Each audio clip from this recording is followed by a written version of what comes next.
রাধে রাধে। কেমন আছো তোমরা সকলে? আশা করি সবাই খুব ভালো আছো, সুস্থ আছো। আর আমরাও কিন্তু খুব ভালো আছি।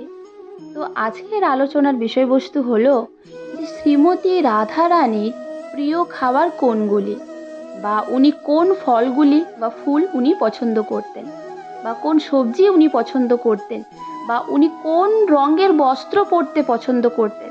তো চলুন এক এক করে আজকে সমস্ত জিনিসগুলো আমরা আলোচনা করব। তো প্রথমেই বলবো যে শ্রীমতী রাধারানীর প্রিয় সবজি হচ্ছে কচুর মুখী, যেটা মুখী কচু বলে থাকেন অনেকে।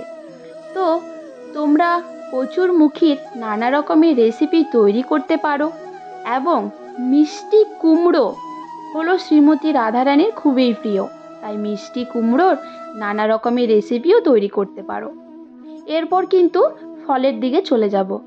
তো ফলের মধ্যে সবথেকে প্রিয় ফলগুলি হলো আতা ফল। এছাড়া তিনি তাজা ফল পছন্দ করতেন, এবং রসালো ফলের মধ্যে যেগুলো আমি বলবো সেগুলো হলো লেবু, নারকেলের জল, বাটার মিল্ক, এগুলো হলো রাধারানীর খুবই প্রিয়। এরপরে বলবো যে উনি কি মিষ্টি পছন্দ করতেন। যে কোনো দুগ্ধ জাতীয় মিষ্টি কিন্তু রাধারানীর খুবই প্রিয়।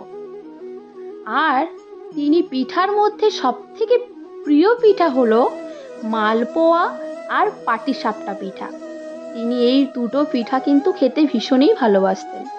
এরপর বলবো দই বড়া, গুড়, রায়তা, আপেলের ক্ষীর এবং বাদাম বা বাদামের তৈরি জিনিস তিনি খুবই পছন্দ করতেন।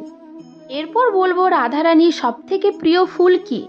তা হলো কাঠগোলাপ, চন্দ্রমল্লিকা, মালতী, জুঁই, চম্পক, কদম, পদ্ম এবং অন্যান্য সুগন্ধি শ্বেতপুষ্পও কিন্তু রাধারানীর খুবই প্রিয়।